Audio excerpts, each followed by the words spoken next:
Oh yeah, I did I did watch the Old Red music video, and I wouldn't say like he like looks exactly like Blake Shelton, but he could play Blake Shelton as like a younger Blake Shelton in his biopic. I 100% think that Brett is Biopic. How do you say it? biopic. All right. Biopic. Tomato, tomato. No, it's biopic. There's only one answer. It's biopic. Welcome to View from the Top of the Goalpost. I am your host, Diesel, joining you from Diesel's Dapper Dungeon of Delight. As always, I am joined by the man who knows what a biopic is, apparently, and he's also a dad, times two. That's why he's called the Dadillac. It's a new day. Yes, it is. Chad. It is. Yes, it is a new day. Hello, everyone. Because we'll get to it in a moment, but I'm just in a good mood today. I am excited to pick some games after week 2, going into week 3. I'm feeling fresh. I'm feeling froggy. I'm feeling like we just cleaned the decks, and it's like we started the season over. Like nothing mattered the first 2 weeks at all, and we're just back to like it's just a brand new day or something like that. Yeah, when he's getting at, he might as well just let the cat out of the bag. Chad had a way better week than me this last week, and should probably bring up the numbers. I mean, you can't see it. I mean, maybe you can. I mean, Chad's would probably put up the graphic. I'm just an idiot. You can't see my screen, though. You can't see my screen. Chad went 11-5. I went 8-8. So we had a 3-game gap. Chad closed that gap just like that. And now our season record, both of us are 20-12. So there we go. It's a new day. Yes, it is. And to quickly recap the betting angles of this podcast, as I will bring up the graphic right now. Bang! You will see that the bronze and silver locks hit. The gold lock, once again, hasn't hit yet, 0-2. And the bonus locks went 1 for 2 out of the 3 that I gave. But you know what, folks? It was still a winning week if you were gambling with Chad. Yeah, well, if you're gambling with me, you would have lost because it's all I ever do is lose. Fantasy football, gambling, shouldn't do either. But yeah, I mean, there isn't no like big Aaron Rodgers stories to talk about this week. I mean, there's Nick Chubb, but that one for some reason isn't as controversial. It's more just sad. So we'll probably talk about that later. I was gonna say, if we want to get the just elephant out of the room, so we're gonna talk about it later. I really just feel so terrible for Nick Chubb because this was the epitome of what the NFL is. This is bigger, stronger, faster players hitting bigger, stronger, faster players. And when a NFL defender throws their entire weight and body into another human's just basically shin bone. Like if you watch the hit, and it's hard to find, not really, it's the internet. You can find it in 1 second, but it was hard to find for a second. If you watch the hit, he hits at the exact point where you look at it and you go, oh, he's done. That knee is, there's that leg, that's like watching a movie theater scene where they just go, oh, that leg is destroyed. Because I don't think Nick Chubb will ever play running back again. Not just for the physical damage that has been done to his knee, but the mental damage. That how are you ever going to trust getting hit in the legs again? Like I know that he's probably a tougher man than I am. I don't know his actual mental status, but I just know as a human being, as someone who has broken a lot of bones in my life, that I feel very hesitant a lot of times about a lot of situations where I have hurt myself before about going into that situation. So how in the hell is Nick Chubb going to get back on a football field and let these bigger, stronger, faster humans throw 300 pounds of man at his legs once again? I feel so terrible for Nick Chubb. And it's not even a fantasy thing, but I have drafted Nick Chubb on a fantasy team, and since he's been in the NFL, I have had him on one of my teams every year. So Nick Chubb's just been one of my boys. Like, I've always followed Nick Chubb, and I feel just terrible for the dude. Like, I'm not a religious man in any way, but like, all thoughts to Nick Chubb. I hope that you recover in every kind of way. And I just, man, the NFL just sucks in some ways when something like that happens. It was rough to see, and whew, I feel terrible for the guy. Yeah, and it sucks that happened on Monday night. So the last 3 games that Joe Buck and Troy Aikman have called have all had horrible things happen. I mean, the Damar Hamlin thing, then the Aaron Rodgers thing, now the Nick Chubb thing. Like, it's seeming like they're cursed. That's 3 in a row. Like, oh no, which one of the Monday night games do they have this week? I think they have the Rams, Bengals. So the Bengals better sit Joe Burrow. Yeah, Joe Burrow, don't play. You're out. You're out, man. You're too hurt. You're too out. Stay away from that game. I mean, all I really have to say is, like, it's not very often they won't show a replay. And I mean, I can understand why, because his leg looked like it was bent correctly, but backwards. Like, his leg, like, did a, 90-degree angle, but backwards. It just, yeah, I feel horrible for the guy. Like, one of the best running backs in the league, and, like, I really do hope that he can prove everybody wrong and he does come back. But I mean, this is like Bo Jackson. When Bo Jackson pulled his hip out of the socket, he just couldn't go anymore, and it sucks.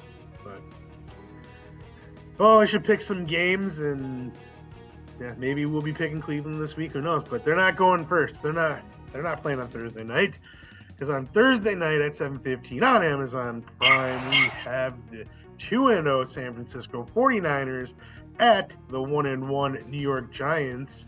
San Francisco is favored by 10 with a 44.5 point over-under. There are a lot of big, like, the spreads this week are out of control, and I am terrified as a sports bettor. This is a terrifying week. I hate big numbers. It's legitimately the reason I don't bet college football in general, because I just hate minus 35 being the smart bettor's play. Like, that just seems insane to me, and my logical mind can't get around it. Once again, though, I told you last week, and I stand by it, even though the Rams did give them a game.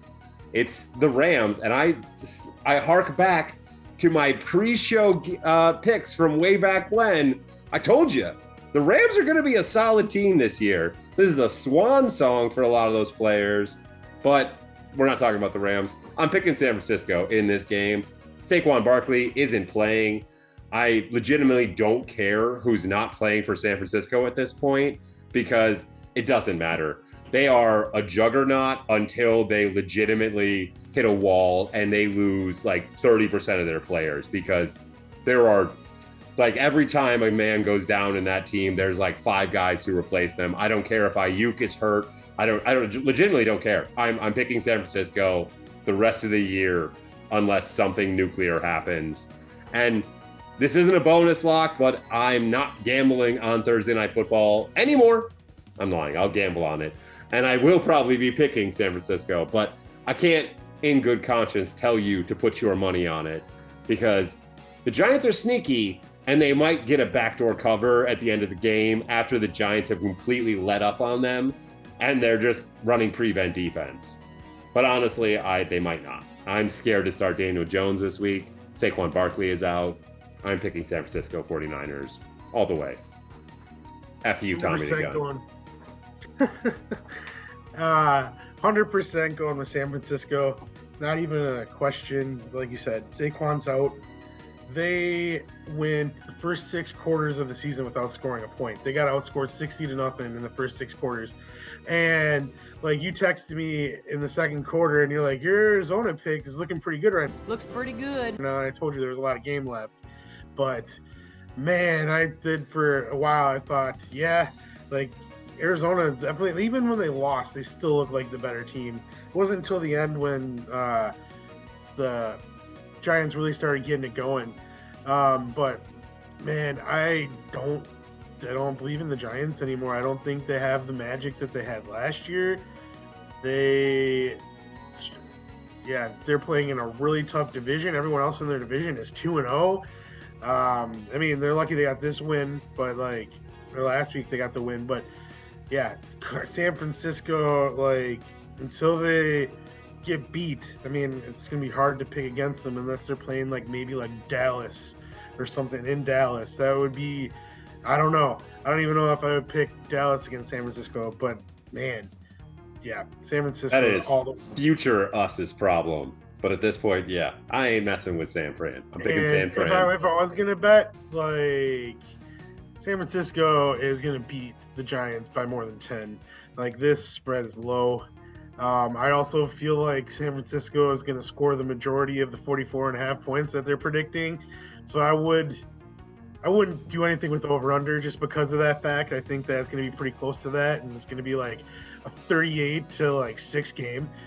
If I had to bet anything on this game, and this, I guess I've given a bonus lock for every Thursday night game so far. I know it's only week 3, but my bonus lock of the week for the Thursday night game this week is bet the first half over.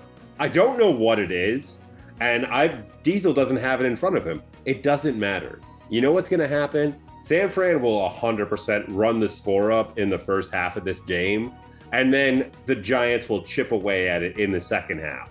That's how I feel this Thursday night game will go. So if I had anything to tell you for a bonus lock of the week, it's bet the first half over.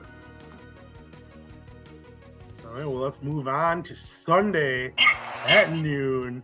We have the 2-0 Washington Commanders traveling to the 1-1 Buffalo Bills. The Bills are favored by 6.5 with a 44-point over-under. And Washington is a weird team. Like, that was a weird game against Denver. The first half, they weren't there. In the second half, they came alive. And then the Hail Mary at the end of the game, and then the missed pass interference, like, Washington, like, just got out of there with the skin of their teeth. But I don't think Washington's a bad team. Like, their defensive line is really good.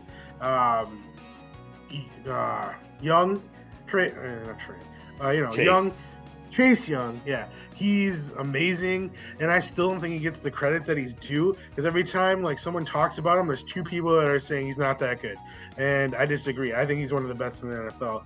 And Brian Robinson, man, that guy lit it up this week, and like, I have a feeling that he's going to be doing that a lot more this season.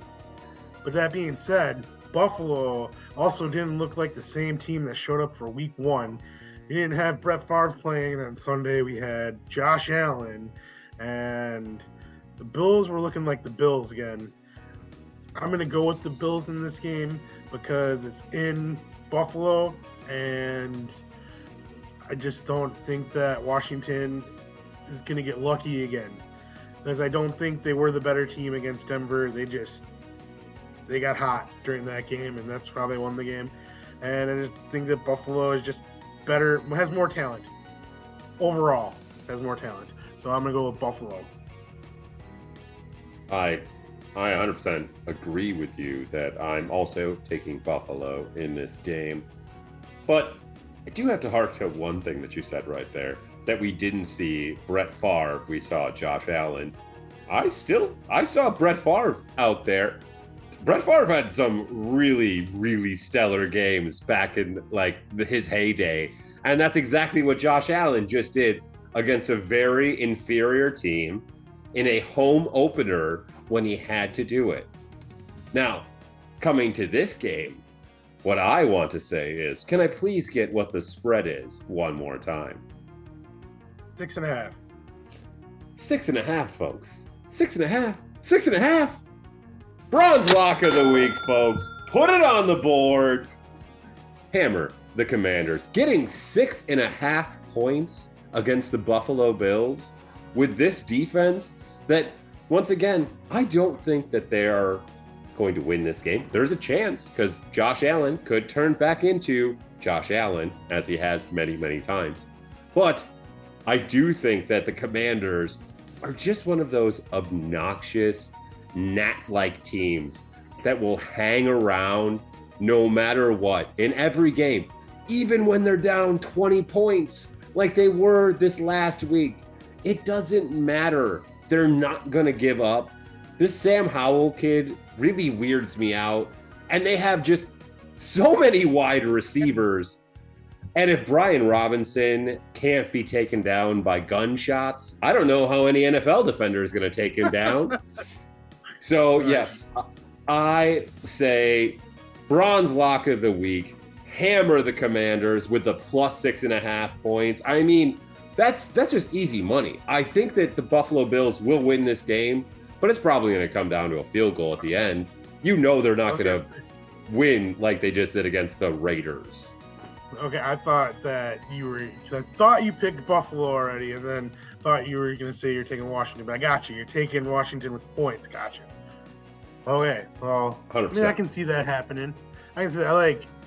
I don't know. I do like Washington. I do think they're they have grit, and I like Eric Bieniemy. I like his play call style so far. Like I said, Sam Howell has a cannon, and he has the receivers as well. Yeah, Scary Terry got me a touchdown in fantasy last week. Didn't help though because I didn't win my game.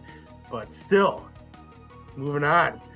Next game, Sunday at noon, we have the 1-1 Cleveland Browns traveling to the 1-1 Tennessee Titans. Cleveland is favored by 3, and there's a 39.5 point over/under. I think that it's weird that Vegas still believes in Cleveland so much without Nick Chubb, especially after Tennessee won last week, which I didn't see that one coming. Like we talked about it last week, I thought for sure the Chargers are going to get a game for sure, the get back game that game, but no, Tennessee got that game, and I don't know who you got. Well, folks, if you've never listened to this show or podcast or watching it on YouTube, whatever, if you never watched this before, I have a very strict rule that I stick to. It's called my overtime rule. If you play in an overtime game the week before, 95% of the time, the team the next week loses. And you can look back at the history of it, because you probably don't believe me right now. I'm promising you don't. And I'm actually not going to bring up the fun fact because I want you to look it up your damn self. And you can come into the comments and yell at me if you don't think it's correct, because I know it is. So this fact is a true fact that I stick by. 95% of the time, you play in overtime, you lose the next week. Tennessee didn't deserve to win the game last week, and I truly don't know how the Chargers chargered their way out of that victory. So I think in a full-on just display of we are doing this for Nick Chubb, Ford is going to run for 300 yards and 5 touchdowns. Deshaun Watson is going to throw for less than 100 yards, and they are just going to manhandle the hell out of them. Give me the Browns all day. I don't believe in the Browns the rest of the year without Nick Chubb, but I do believe in them in this next game against Tennessee because I think Tennessee is a garbage fire. Well, there's one thing that you're wrong about. Ford may get 300 yards rushing, but the 5 touchdowns are going to go to Kareem Hunt because they re-signed him today, and that's all he does is score touchdowns. So I can't deny that fact. I really want to pick Tennessee because you picked Cleveland. Like, I don't really have a dog in this fight. They're both 1-1 teams. I think at the end of the year, we're not going to see either of these teams in the playoffs. I think losing Nick Chubb is that big of a deal because Deshaun Watson has looked slow. He doesn't look like the guy that played for the Texans. And maybe he will, throughout the year, he'll get better and better. But, man, I don't know. They're the Browns. And like I said last week, like in the back of my head, I'm like saying, you idiot, they're playing the Steelers and you're picking the Browns. I knew it. And I mean, we both said it. I could see Mike Tomlin laughing at us as we did it. I even texted it to you as the Browns, the first play of the game, he threw a pick 6. And I was like, I feel like Mike Tomlin is doing this to spite us. I've been burnt by your overtime rule so many times, and I'm still going against it this time just because, like I said, I have no dog in this fight. My opinion, this game's 50-50 because I don't think, like I said, either of these teams are going to be playoff teams, so it could be a good game because of that. So I'm going to go with Tennessee just because it's different, and yeah, I really don't care who wins this game in the long run anymore. Gentlemen's wager on the game, Diesel? $1. Sure, why not? Bada bing, bada boom. All right, moving on. You have at noon, AFC South showdown. The 1-1 Jacksonville Jaguars traveling to the 0-2 Houston Texans. The Jaguars are favored by 10 with a 44-point over-under. Tell me why you have Jacksonville. Well, first of all, I am going to tell you why, once again, I am now completely done with the AFC South. I legitimately mean this. I am not betting the AFC South teams the rest of the year. Because not only did Jacksonville not win this game when they should have, and not only did they not cover, Jacksonville and Kansas City is the only game this last week that did not hit the over in Vegas. Every single other over hit across the board. And you know what the most bet over was in all of Vegas? It was Kansas City and Jacksonville. So you know what, folks? I'm done with you, AFC South. You can go f yourselves. I am going to take Jacksonville to win this game, but I don't care. I legitimately don't care. Jacksonville, how did you lose to Kansas City? I will take this one moment to stand on a soapbox.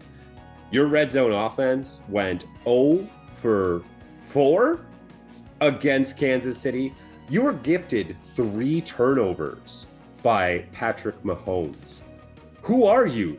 Aaron Rodgers facing Tom Brady in the playoffs? Like, what is wrong with you, Jacksonville? Get your shit together. Get right against Houston.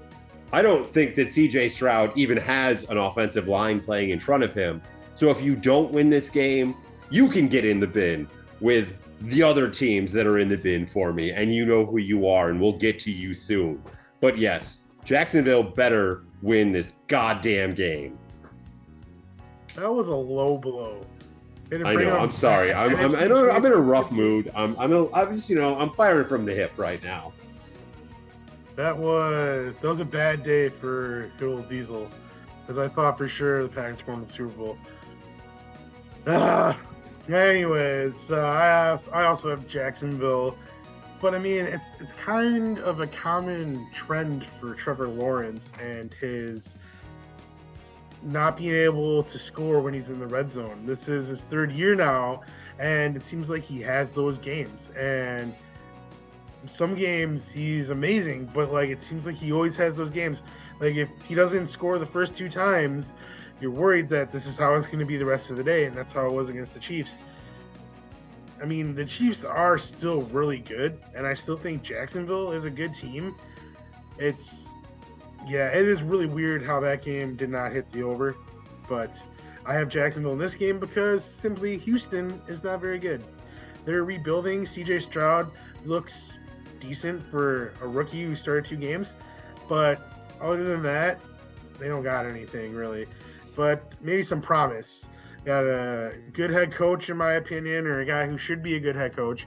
And like I said, they maybe have their future franchise quarterback in CJ Stroud. So this isn't their year. So that's why I got Jacksonville. Now, you fucking win, Jacksonville. You better win. Now we have the 2-0 Baltimore Ravens traveling to the 1-1 Indianapolis Colts at noon on Sunday. Baltimore is favored by 8. Over-under is 45. Do you know if Anthony Richardson is playing in this game? Or is it going to be closer to like game time? I mean, it's Wednesday, so I'm sure he hasn't passed the concussion protocol yet. But I would say, as it says in the actual description of the episode, which I'm sure everyone actually reads because I read all descriptions of all the videos of YouTube that I watch. We do film this show on the Wednesday before the actual games happen. So as of today, the 20th of September, which quick sidebar shout out, happy anniversary to my wife and myself. This is our 3-year anniversary, and we have, kept this marriage together and had 2 kids. So shout out to us. But yeah, no, I don't know if Anthony Richardson is going to play. He hasn't been cleared yet. He is still questionable. But they still have Gardner Minshew, so good old cut off jorts and his mustache, and I love him more. I have to side with Brandon Perna. The first time I saw Gardner Minshew as well, I was like, that dude might be my boy. I would love to go have some cocktails with Gardner Minshew. This game, like, everything about me is telling me to go with Baltimore. But, like, there's that Gardner Minshew thing. And if Anthony Richardson plays, I think it's going to be an exciting quarterback matchup. I'm going to go with Baltimore because of the fact I just think that they're better. I mean, Cincinnati gave Baltimore, like, all they could handle, but they still came out on top. So I'm going Baltimore. I'm wearing purple this week, folks. And as I've said, I'm not getting away from it. I'm sticking to my guns. It's the Baltimore lock of the week, folks. Because, yes, of course I'm taking Baltimore. And as I'm not, once again, it's not going to be the gold or silver or bronze. It's not going to be a bonus lock anymore. It's the gosh darn Baltimore lock of the week. It has its own graphic. And yes, they are going to win and they're going to cover. Baltimore, once again, might be the best team right now in the AFC at all. Like, overall, they are stacked on multiple levels and they're still injured on multiple levels. They're only going to get better if they can try and stay healthy. And I know they probably won't, but I don't care. I have hitched all of my wagons to this bird, and I'm putting all my eggs in this basket.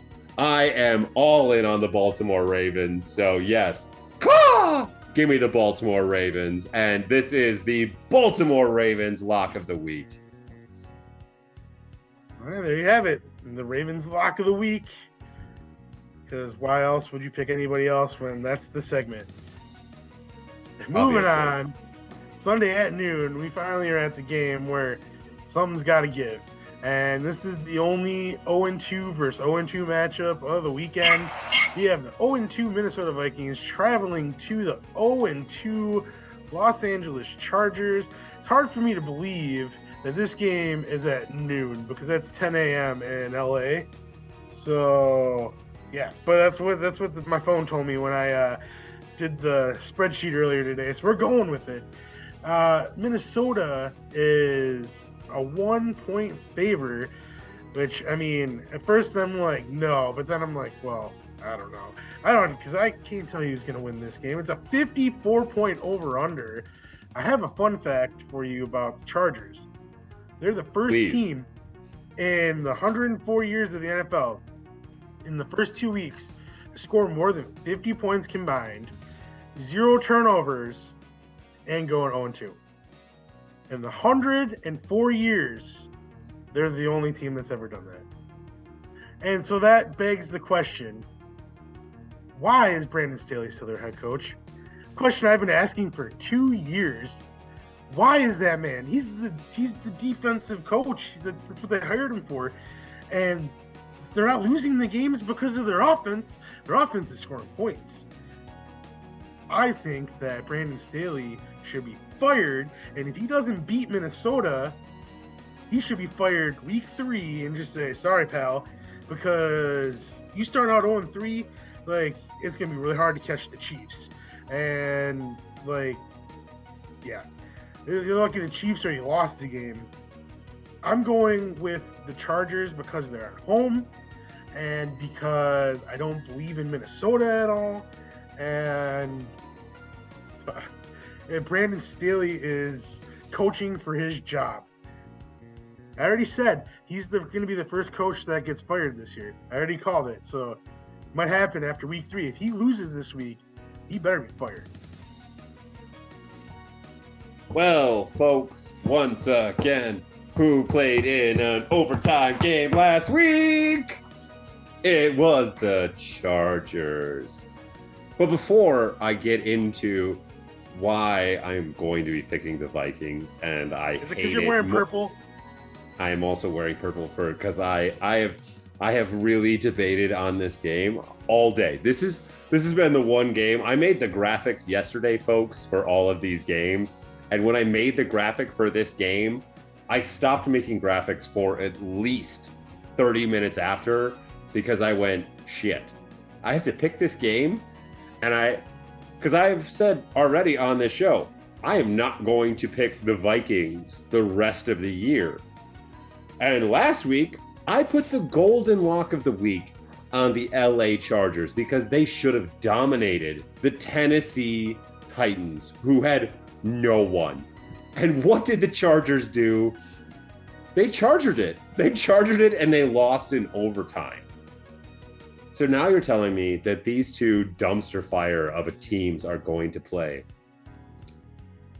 The only reason that I'm going to pick Minnesota to win this game is because that I do think that the Chargers are going to fire Brandon Staley immediately after this game and put Kellen Moore into the head coaching position. Because that is what should happen. Because I do believe that somehow, I'm not sure how at all, the Vikings are going to blow out the Chargers in this game. Because I'm telling you, folks, the Chargers, not the Chargers, sorry, I got really excited. The Vikings are not going to win a one-score game this year. I'm sticking to my guns on that. So this game will not be a one-score affair. So by that weird logic in my brain, I'm picking the Vikings, and I am putting the silver lock of the week on it, and it makes me want to vomit all over my desk right now. Like, legitimately, I'm feeling a little bit sick. But I'm still going to do it because all logic dictates that that's what should happen. It's a noon game. It's Kirk Cousins. It's the Chargers. And they're going to charger it away. And Diesel has been so right for 2 years. Brandon Staley needs to be fired. And I heard the most ridiculous segment today on Greenberg's ESPN show. I don't know what it's called anymore, but they were trying to argue that Kellen Moore should be trying to play more complimentary football for Brandon Staley's defense and score slower. And like, I respect Mike Greenberg. I really do. I think he's a wonderful sports person. I have listened to Mike and Mike for years. I have listened to him on so many different things. But honestly, are you just trying to be controversial? Because that's the dumbest shit I've ever heard. You are here to score points. Doesn't matter how fast I score points. The offense is here to score points, and the defense is here to stop the other team from scoring points. That's the only two things. And they try to bring up that Bill Belichick made the greatest complimentary football by slowing Peyton Manning down and not letting him on the field. That is a different thing altogether, and I need you to f***ing know that. I got really mad. I was only in the car for 10 minutes listening to it, and I almost had to stop and pull over so I could listen to the whole segment so I could yell about it. But yes, Minnesota, silver lock of the week, and I'm going to be sick about it. You're one of those people that yell at your radio during sports talk shows too, and just you're dumb. You're dumb. Oh, I don't know 100%. what you're talking about. I get really heated sometimes, they get in the car. But oh what yeah. does that say about me? And then I forget that my daughter or my son are in the back seat, and I have to turn back and go, I really am glad that you're under 2 and you probably don't know what those words mean. So just don't ever remember I said them. Well, moving on, noon Sunday, we have the 1-1 New York Jets traveling to the 0-2 New England Patriots. The Patriots are favored by 2.5 with an over-under of 37. We got in this game, Chad. No, you have to go first on this one. I'm not going first on this game. You can talk first. I'm very upset. Well, I mean, I'm going with New England. I am going with New England here, but I have things to consider. So you can talk for a minute. Okay.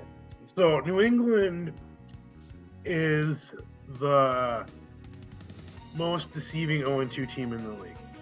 Because they could easily, without question, be 2-0.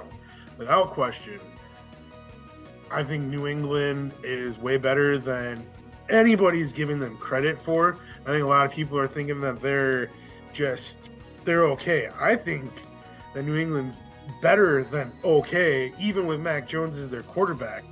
I thought they were going to come back and beat Miami on Sunday night, and I can't believe that lateral he almost threw it right to the Miami guy. And then it was short, which was just like, you know me, I'm not a New England fan, but for some reason I found myself kind of like rooting. I mean, I like to root for chaos, but I was rooting for that first down, and I'm on the Miami bandwagon. But if New England would have came back and won that game, I would have been like, that was pretty cool. That was a good ending. But the Jets have Zach Wilson, who is the worst starting quarterback in all of the NFL. And yet they kept on throwing the ball on Monday night. And they have Breece Hall. They just decided, we're not even going to run the ball. And I know they were playing their Dallas, so you kind of got to take it with a grain of salt. You can't really say that week. You can't judge the Jets on that week because there's no doubt in my mind that Dallas has the best defense in all of the NFL. But, oh man, New England has a really good defense. And that's why I'm picking New England, because they don't have any confidence in Zach Wilson. Zach Wilson doesn't have any confidence in Zach Wilson. Aaron Rodgers is still in California healing. He can't get to mentor Zach Wilson yet. So, yeah, I can't believe it's only a 2.5 point favor, to be honest with you. I think it's only because they're 0-2 and New England gets no respect. They're the Rodney Dangerfield of the NFL. No respect at all. I'm saying it right now. I got New England. Okay. So I'm 100% picking New England. I'm not going to put any locks on this game because I feel like it's really bad juju. What I am going to do, and I know that Robert Kraft obviously watches this podcast because he's got, infinite free time anyways. So Mr. Kraft, I have one solemn request for you. If we are going to stick with Mac Jones, please throw whatever farm that you have and everything you can. Get Mike Evans. Please bring Mike Evans to the New England Patriots. If I watched that Dolphins game and this Patriots team is going to kill me this year. They're going to take years off of my life because I feel like they're going to legitimately be in every game, and it's going to come down to the final drive, basically in every game for the rest of the year. And I know it's comeuppance for every year of just solid dominance that they had throughout most of my life. I've seen more Super Bowl wins than 90% of anyone will ever see for their favorite team. It's a wild thing being a Patriots fan, and people look at me and they tell me I'm an asshole for being a Patriots fan. Whatever, I don't care. Please, Mr. Kraft, Mac Jones isn't very good, but he's solid enough that if you gave him a Mike Evans, just like Baker frickin' Mayfield has right now, then I think this team we could win it all. We could legitimately win it all if you put Mike Evans on this team. So please, I don't care, up, down, left, right, whatever deity is out there, Mike Evans, get to the Patriots somehow. That's all I care about in this, and I will take the Patriots to win the game. Yeah, well, the thing that sucks about that is Tampa Bay is 2-0, and I think right now they're thinking, well, we're in the NFC South, even though there's 3 2-0 teams. They won it last year, going under 500. I don't think they're going to let go of Mike Evans until the season's over, and they just don't have him under contract anymore. But I wish you luck in getting you that receiver. but I don't see it being Mike Evans, unfortunately. Moving on to the next game at noon. I think I made a mistake on the favorite. No, actually, I remember didn't. It's because New Orleans doesn't have a running back. At noon, the New Orleans Saints travel they're 2-0. Travel to the 1-1 Green Bay Packers. Packers are favored by 2, and it's a 42.5 point over/under. Yeah, New Orleans don't really have a running back. Kamara is still suspended. Williams got hurt on Monday night. Scored just enough points to beat me in fantasy, though, so that was great. But not enough for me to win my other game, which that was that was one of the worst. I got stabbed from the front and the back, but got you good, you effer. You did. The Packer game last week. Oh, man, that was a weird one because going into the fourth quarter, 12-point lead, it felt like the Packers had this one under control, and it felt like they were going to win the game. But then they turned into the Atlanta Falcons, and they didn't win the game. Offense couldn't stay on the field, had less than 10 yards in the fourth quarter. Defense was gassed. Not to mention earlier, Jair Alexander dropped a pick 6. Quay Walker dropped an interception. Both of them hit right in the numbers. Playing too much zone defense.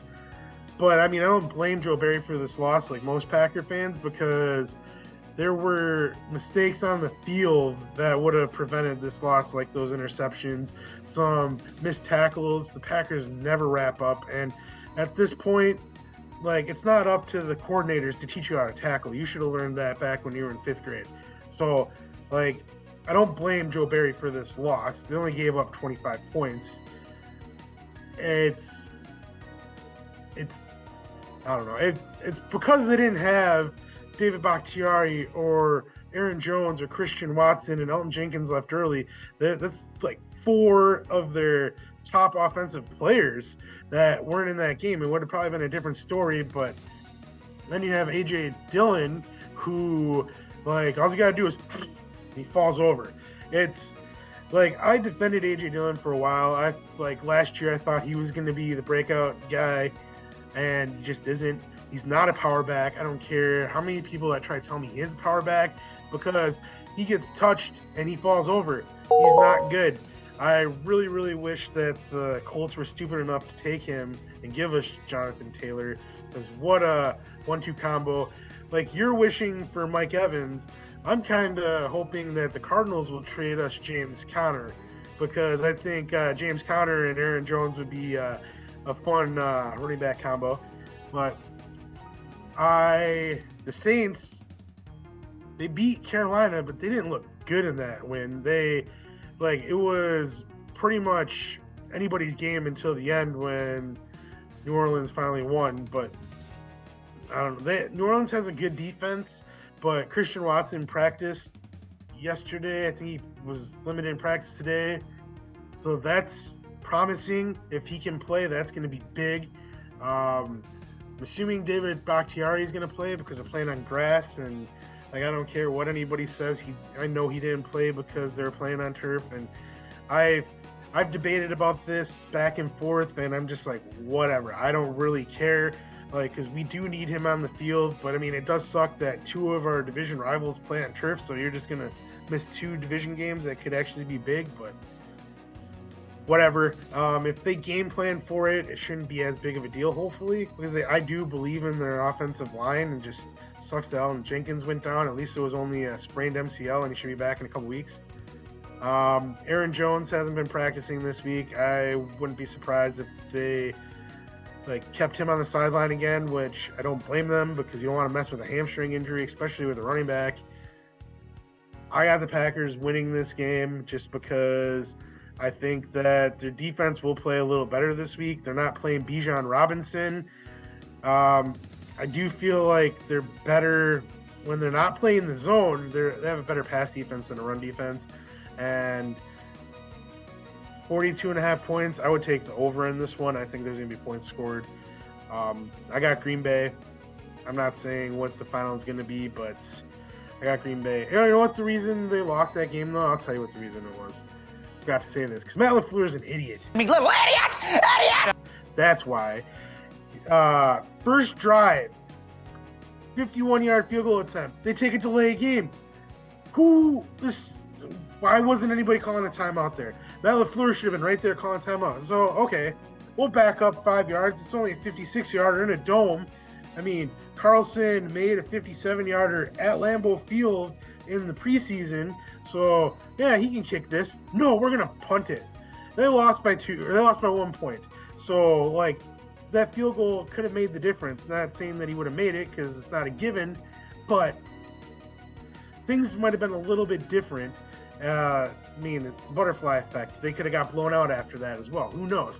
But I just feel like that was like one of the biggest bonehead moves. Like, it was the biggest bonehead move of the whole NFL in week 2. That in the first drive, you don't call a timeout. Like, what do you have timeouts for? Like, especially in that moment, you call a timeout. But, yeah. Sorry, I had to get that off my chest. Diesel, once again, that's why we have a podcast, and that's why I assume people enjoy listening to us, is because that we like to go on rants. I went on, not a rant, but I talked very long about Nick Chubb, and I talked very long about getting Mike Evans. So you do what you got to do. And I will make this segment quick for my half, because I'm telling you right now, I'm taking New Orleans in there. Yeah, I already put New Orleans in there. No. Not really, because once again, I don't believe in the Packers. I do think the Packers are a good team, but I don't think they are a great team. And I think that as New Orleans is also a good team, I'm going to side with the veteran experience of the entire Saints team, because they have Derek Carr, they have Chris Olave, and I do agree with you on there are going to be points scored in this game. And this will be another bonus lock of the week, because I do agree. Hammer that over, because neither of these defenses are going to be able to stop the other one, because both of them are as good as the other defense. And we just saw that Bryce Young could score points against this New Orleans defense. So I guarantee that Love, even without Aaron Jones, will be able to score some points here. It's at home, but I think that New Orleans will end up winning this game. I think you're also smart by saying they're a good team and not a great team, because after beating the Bears, it seems like the Packers fan base was in Super Bowl or bust mode again. And Monday morning, just listening to the radio and seeing social media, and I got in so many arguments over social media about why it wasn't Joe Barry's fault. And you know me, I do not like Joe Barry, and I thought he should be fired 2 years ago. I thought he should have been fired last year. I sat back and I looked at the game, and there was too many mistakes that were made on the field that Joe Barry could have done nothing about. And that's why I think that the Packers lost that game. And yeah, I just think Pack fans are crazy. And I wonder, because I've never lived in any other area, I wonder if it's like that everywhere. Is this how it is every Monday morning everywhere? Or is it we just that kind of crazy? I try to stay out of other fans' bases social medias, because if I was in other fan bases social medias, I'd be banned off of Facebook, I swear. If you have an NFL team in your town or your vicinity, yeah, we're all psychos. We're all psychos, baby. And moving on, another game at noon Sunday. We have the Detroit Lions, who are 1-1. Bad beat, but for them, traveling to the 2-0 Atlanta Falcons. This is probably the game I'm most excited for, just because I feel like this is going to be a good game. If you go by Chad's philosophy, don't take Detroit, but I don't know if I would want to take Detroit anyways. This is one of the games where I've been back and forth on. Are you taking Atlanta? Is that a foregone conclusion because they didn't play in overtime? You know also why I'm taking Atlanta Because it's in Atlanta. Do you know that Desmond Ridder, in his college and NFL career at this point, and I'll put the stat up on the screen as well, future Chad, throw it up there right now. But Desmond Ridder, at this point of his career, is 30-0. He was 26-0 in college, and he is 4-0 at home through those careers. And I heard, and I will throw up another stat because I'll look it up because I didn't look it up for this, but future Chad will. Bah! His last loss was in high school. So Desmond Ridder doesn't lose at home.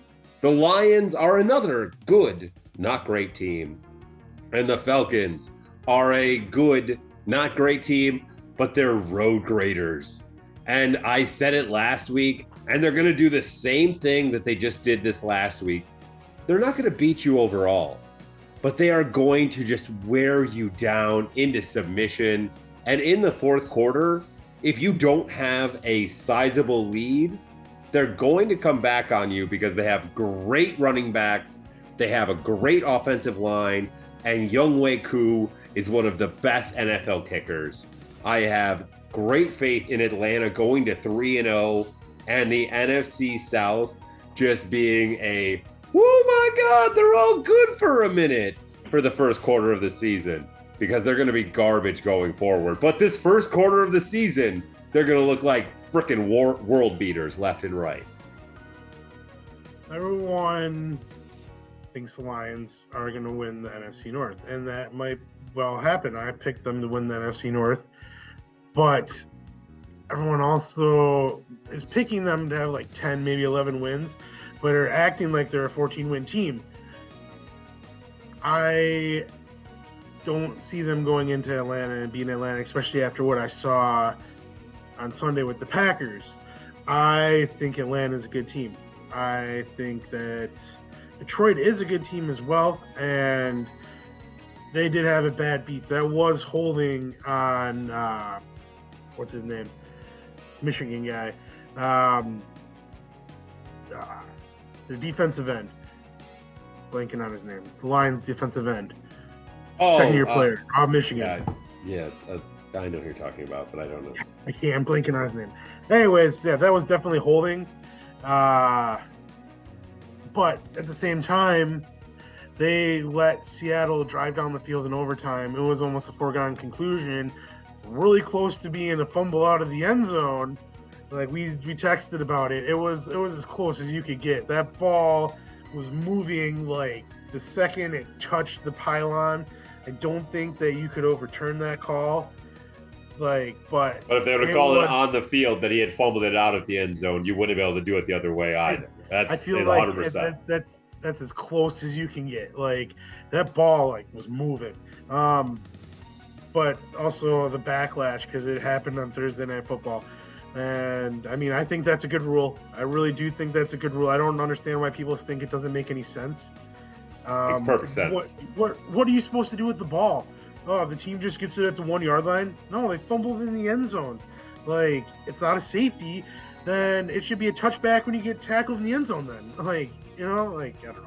There has to be comeuppance. You don't just get free things on offense. All right, if you fumble the ball into the end zone and it goes out of bounds, bad things have to happen. All right, you don't just get free passes. This isn't Monopoly. So many advantages on offense. They never ever call pass interference on offense, and don't even get me started on the illegal contact penalty because that's asinine. Asinine. Everything you say is asinine. Like, you touch the guy after 5 yards, like, they're liable for calling you for legal contact. And it's not fair at all because the receiver can run right through you after 5 yards and the defender can still get called for legal contact. Don't even get started. I got Atlanta in this game. Detroit, I feel like Seattle was the better team. I do.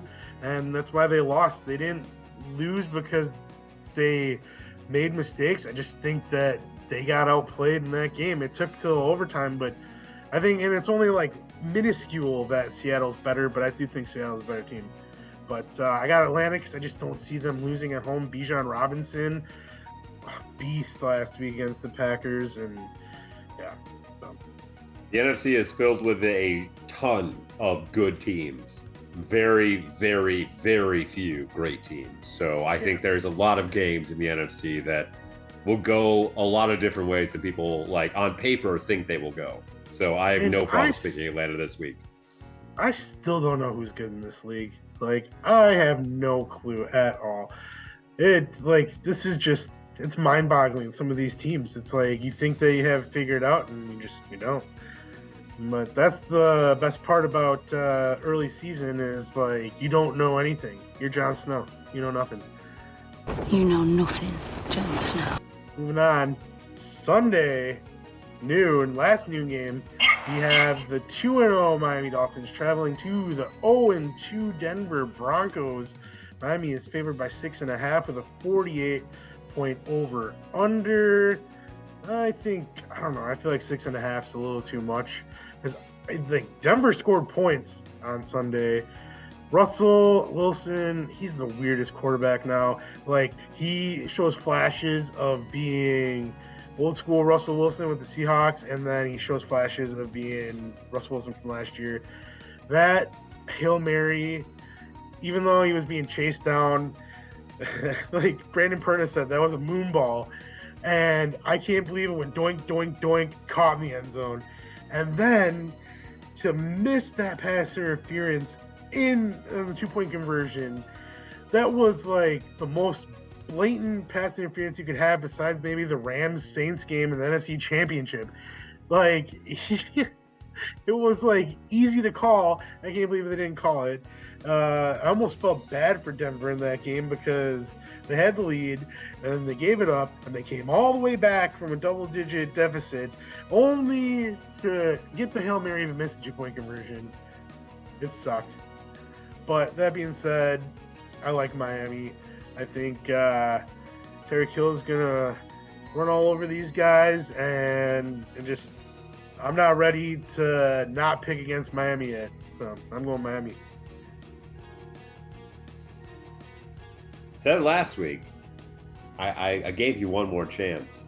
And at this point, I am a lover's scorn. So I am very, very angry. This, folks, is the golden lock of the week. Put it on the screen. Miami, all the way. And I hope that you burn, Denver. You didn't deserve that Hail Mary play. You pieces of garbage. I hate you. I'm not even a Denver fan. I feel bad for you, Brandon Perna, for being a Denver fan.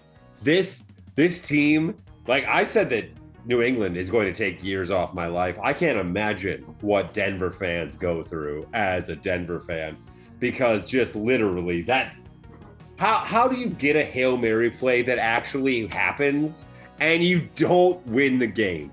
And I know there was that pass interference and everything like that, but also if you watch the Coach 22 film, there was a wide open lane that Russell Wilson could have walked his happy ass into the end zone for that 2-point play. There was no one there. Like, legitimately, if he led out to the left, there was not a defender there. He didn't have to go that far. And once again, Russell, you did it to me. I thought you weren't washed. I thought that you had something left in the tank. You washed. You piece of garbage. Get in the bin.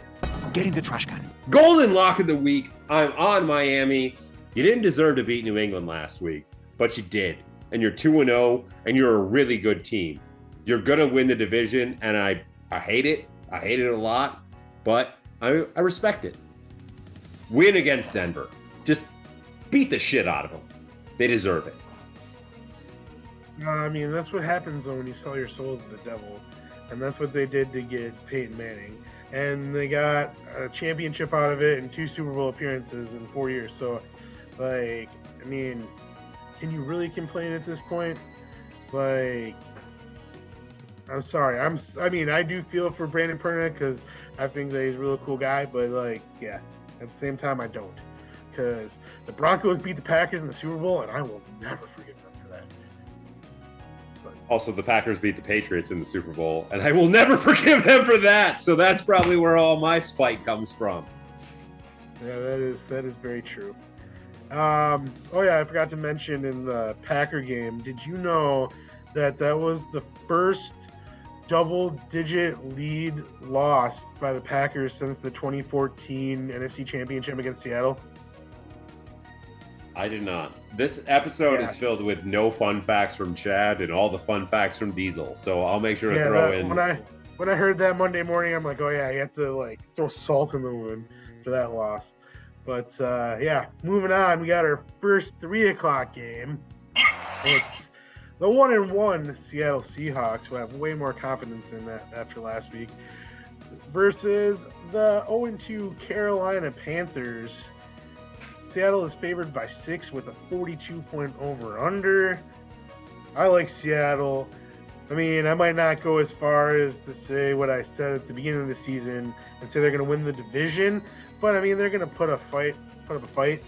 I think that the Rams are a lot better. Like, to your credit, you said they weren't going to be a bad team, and I think they're a lot better than a lot of people have thought they were going to be. And it was a division game against the Rams. Seattle looked really good, in my opinion, against Detroit. The Geno Smith has like the funniest moment from week 1 and week 2 when he said, "Oh my God," after being chased down by Aaron Donald and then contesting the intentional grounding. And I'm talking to America.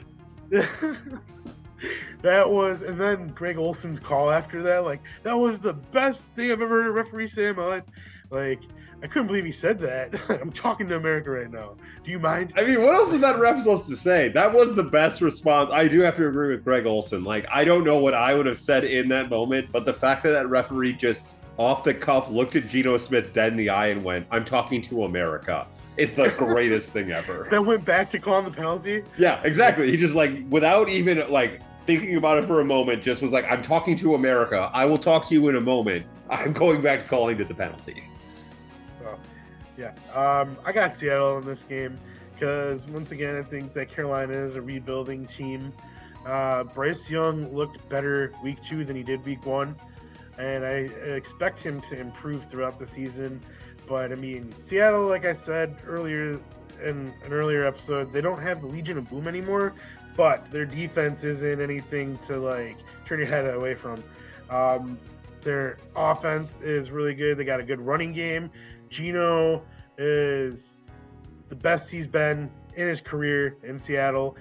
And also they have a 3-headed monster at receiver, and Noah Fant is mediocre tight end. He's not as good as everyone thought he was going to be out of college, but I mean, he's serviceable. Yeah, just Carolina's not there yet. I got Seattle.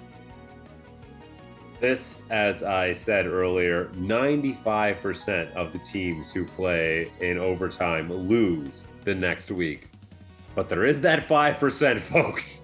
Because, yeah, I'm sorry. I would love to pick Carolina. I've picked Carolina the first 2 weeks of the season, and they've lost both of those first 2 weeks. So maybe by reverse psychology, they'll win this week. But no, in good faith, there's no way in hell that I can pick Carolina to win this game. Seattle should win this game. I don't love the line at all. I think that Seattle's going to win, but I think they might have to, like, scrap it out. Like, it might be a dogfight, and they might have to only win by, like, 3 or 4 points. So the 6 points scares me. I'm not betting on this game, but I do think Seattle wins. Moving on to 3:25 on Sunday, we have the 1-1 Kansas City Chiefs facing off against the 0-2 Chicago Bears. The Chiefs are favored by 12.5, which is the highest spread of the whole week, and it's 47.5 over/under. The Bears got a lot of weird things going on with them right now. Their defensive coordinator is not with the team right now, and like last I heard, and this was this morning, so I don't know if anything like happened throughout the day, but they didn't know if he was going to be dismissed from the team, if he was going to be back. Like Justin You have Justin Fields. Fields talking about the fact that he isn't allowed to be himself anymore on the team and he feels robotic out there, and that if he was allowed to be himself, they would have gotten first downs. The Bears are in disarray. I don't think we need to talk about this game. If Kansas City, this is another team, or this is another game that if you don't win, and you don't win in convincing fashion, like what the hell? Yeah, Kansas City, all the way. Go ahead. Oh yeah, I just wanted to like get something in there so we didn't just like breeze right over it. But like, yeah, I was surprised that this wasn't going to be your golden lock of the week, because this one is like I thought Arizona was going to be the worst team coming into the season. It's the Bears, and oh man, like all the like shit talking the Bears fans did in the offseason, like how they're going to be so much better this year, and they can only go up because they're number one pick. They might have the number one pick again. Like I don't think Justin Fields is going to be their quarterback next year. Diesel? I think that. What? Oh, I was going to say, do you want to know why this isn't my golden lock of the week? Because Kansas City has burned me many times on games that they should. When Kansas City is more than a 2-score favorite, I don't know. It's probably not that crazy of a stat, but future Chad, hit me. Because I don't think they're that good. And it's only because probably 5 years back in a survivor pool that was worth a lot of money, they played Tennessee, and there was no way in hell Kansas City should have lost to Tennessee in that game. Remember You know this what they game? did? You know what they did? They lost. They lost, and I lost a lot of money because that was the final week of the survivor pool. And if they wouldn't have lost, it would have gone to one more week, and I would have. So, no, I won't put a golden lock on Kansas City if they are more than a double-digit favorite. Okay, well, then there you have it. But yeah, the Kansas City is going to win this game. Moving on to the last game of the afternoon slate. We have the 0-2 Arizona Cardinals traveling to the 2-0 Dallas Cowboys. Dallas is a 12-point favor with a 38.5-point over-under. I don't know, with the way Arizona played week 1 and 2, I think 12 points might be a little much. I don't know. Dallas has a really good defense. I'm not picking Arizona again. I'm not going to do that again. And last week was not a bad week to pick Arizona. You can't, you laughed at it last week, but now you can't. There's nothing to scoff about. Arizona, there's no chance in hell Arizona's winning this game. But Josh Dobbs, where the hell did he come from? Why wasn't he on, team? Why wasn't he on the Cardinals for the preseason, and they go all the way through camp and they just release everybody and they pick him up and you're a starting quarterback? It doesn't make any sense. It makes me want to root for him even more just because of that. And I texted you, they might be thinking that they made a mistake by giving Kyler Murray all that money now, because they can just pick up anybody off the street and he can do almost as much as Kyler Murray can. So at least through 2 weeks. So, but I mean, obviously Dallas is winning this game. That defense is just too good. That offense is clicking right now as well. But I mean, Mike McCarthy is one of the best regular season coaches in the history of the NFL. I'm not worried about Dallas in the regular season. Once they play San Francisco in the playoffs again for the 3rd year in a row, it's going to come down to the last play, and I can't wait to see what they do this time. I can't wait to see them clock manage and choke the game away every time. But yeah, no. I mean, this is another game where it feels like I should put the golden lock of the week on it. But these double-digit point totals scare me because of backdoor covers. But not this one, folks, because yes, golden lock of the week. Dallas is going to win this game. You already picked your golden lock of the week. Oh, I did? Oh, I didn't write it down. You picked Miami and Denver. Oh, I didn't write it down. Oh, sorry. Well, this is another bonus lock of the week then. Take it back. Whoop. Bonus lock of the week. For sure pick Dallas here. Yeah, I mean, there's not really much more to say. I mean, Arizona they played the Giants and the Commanders the first 2 weeks. It's funny how they got the whole NFC East right to start the season. They play the Eagles week 4. I really hope they do. That'd be awesome if they just got the whole East right out of the way just to begin the season. Yeah, Dallas is good. Like, I don't know why people were down on Dallas before the season. I thought Dallas was going to be good. Like, they were good last year. Like, Dallas is good.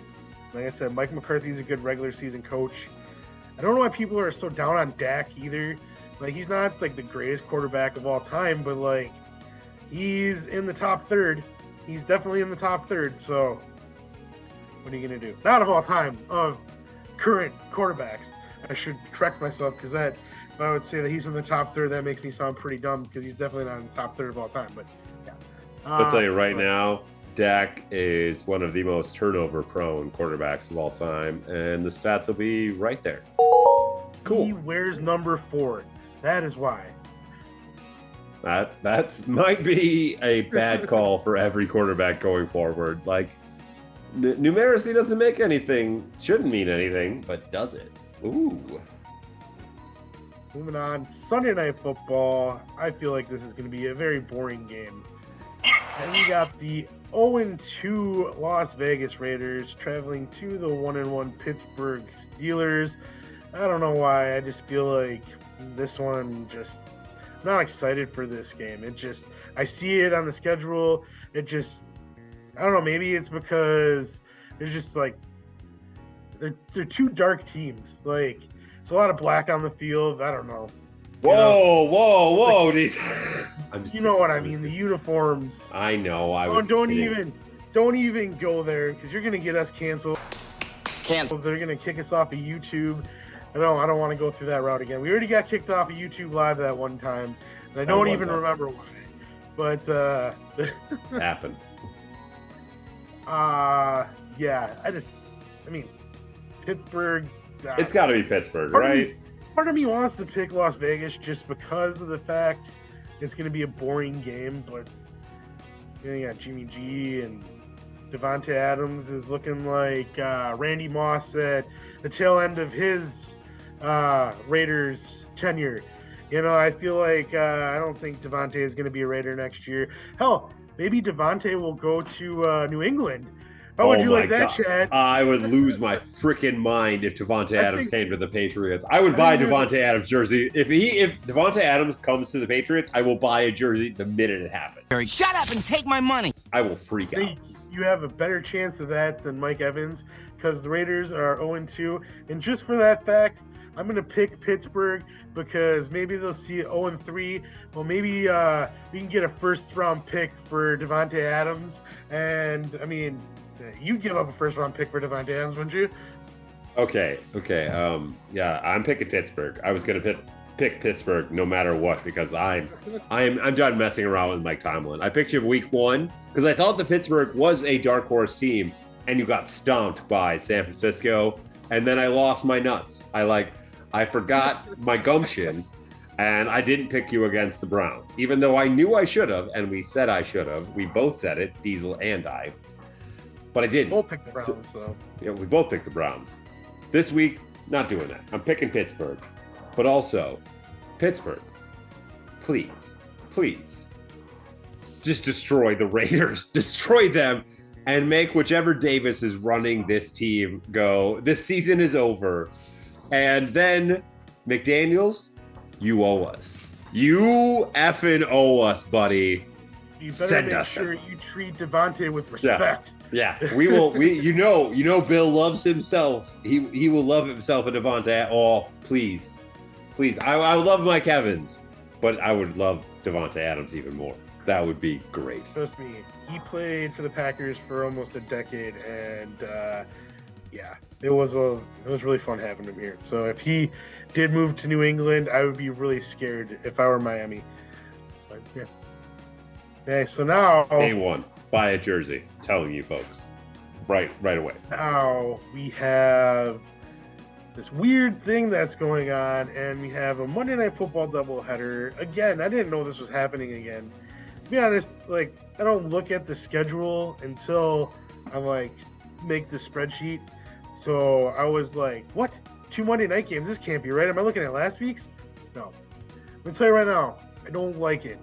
I I don't know. I feel like Monday night should be just reserved for one game. It just, I don't know. The spotlight is on the one game. It just feels weird that they start one game at 6:15, they start another game at 7:15, and they're overlapping, and it's like there's no red zone. I mean, but they did have the weird like picture-in-picture thing, which I also didn't like. I'd rather just like, I don't know.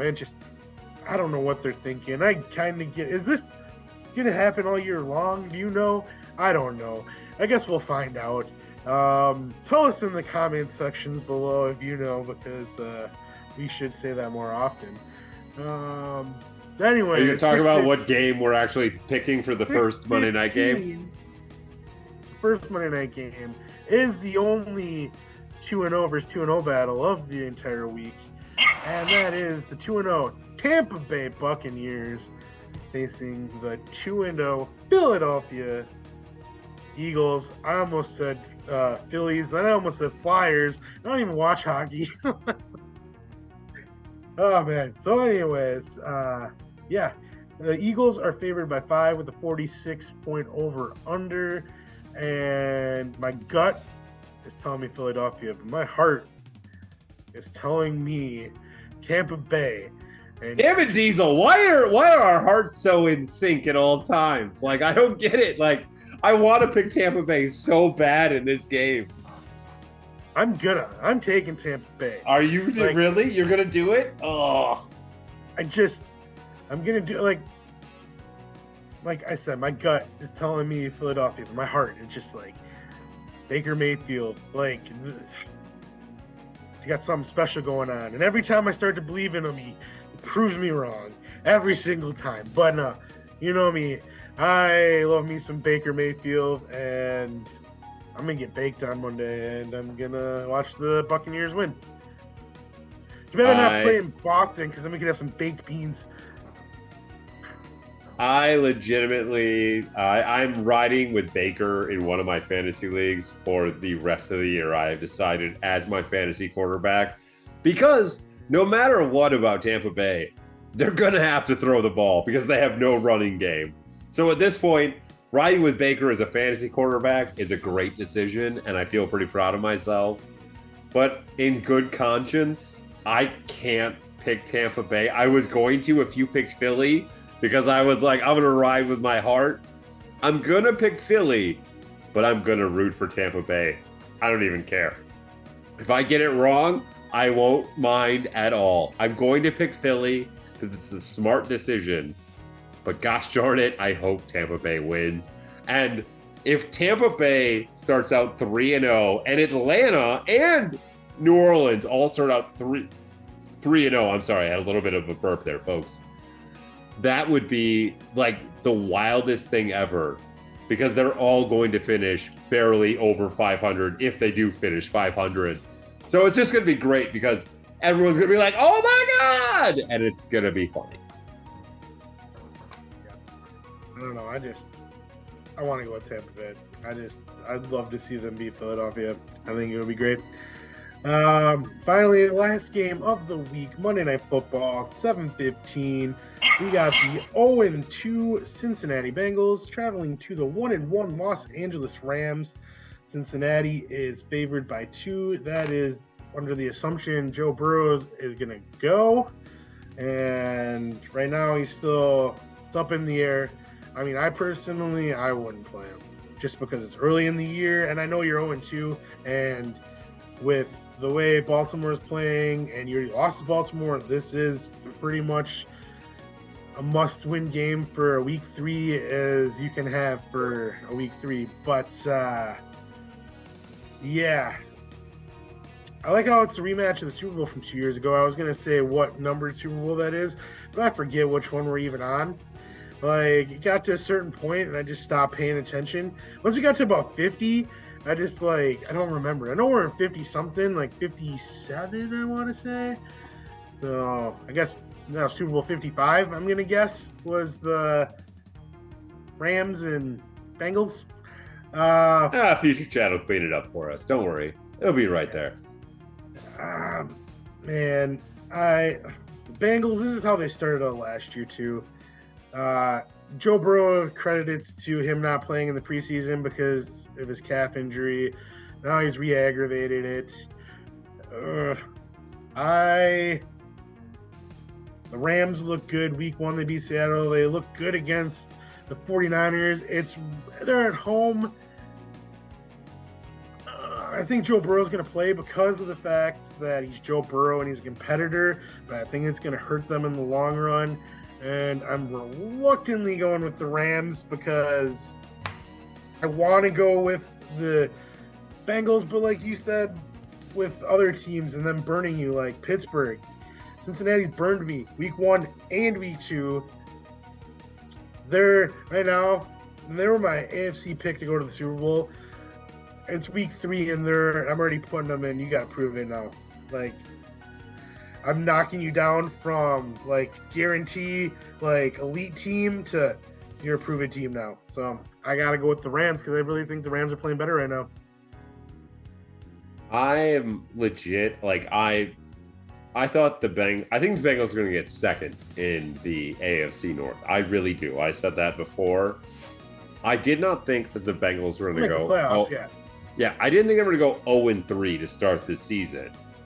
But I damn well do now because there is no way in hell that I can pick against this Matthew Stafford-led Rams team that with wide receivers' names that I am not going to pronounce on this podcast because I don't want to sound stupid or offend anyone out there. You can't say Van Jefferson? Yeah, well, I don't want to say any of the wide receivers' names who actually matter to the Rams right now and offend anyone because Van Jefferson is a piece of garbage, and the fact that he has been dropped across every fantasy league just represents that. But I love what the Rams are doing. I told you all it is a swan song for so many of these old guys. What I didn't know is that all of these young wide receivers and all of these other young defenders were going to step up wildly for this team. I can't believe the game they played this last week against San Francisco. I know it's a division game and you shouldn't get too hyped about anything because they play them so often that Sean McVay knows everything about the San Francisco 49ers. But still, San Francisco has to be the early Super Bowl favorite right now. And for them to take San Francisco to the bell, like, of that game, they are a solid to great team, and they don't even have Cooper Kupp right now. The Bengals are a garbage fire of a hurt team that hopefully by the time Thanksgiving comes around, will put it all back together like they do every year. That's what they do. That's also what the Patriots did many, many moons. Like, we would win those close games in the early years, but we were pretty trashy up until Thanksgiving because these early times, they don't matter that much, but you do got to squeak out some wins. But Cincy, they aren't squeaking out this win. The LA Rams are going to just go to 2-1, and the West is going to be wild. Oh, the West was one. I got a request for Future Chad for a stat. If you can find it, you should put the stat up of percentage of making the playoffs after starting 0-3. Because I always enjoy those stats, and I always like when people like beat those stats, especially when they're low. Like you have like a 20% chance, and like then you win out the rest of the season. That happens sometimes. All right, Future Chad, you found that stat, and it's right there. Cool. Well, I mean, that's all the games we have this week. Do you have any final thoughts before we close this thing off? No, I just really, I'm kind of sitting on a pretty high throne of I told you so's right now for the NFL season so far through 2 weeks. And I just can't wait for it to be cut out from under me.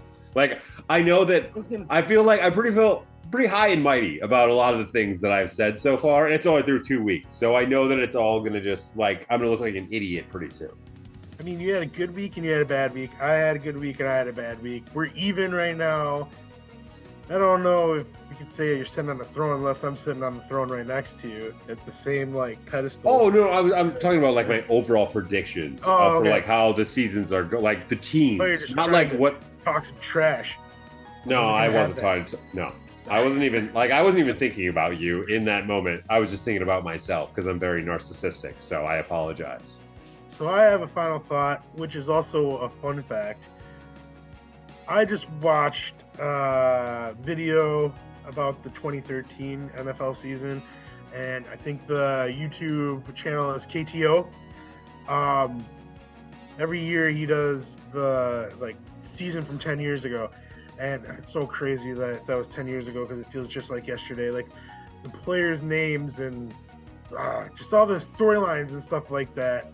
Like it didn't feel like that could have been 10 years ago. Anyways, the fun fact is that season started with the Houston Texans starting out 2-0, then going 0-14 for the rest of the season.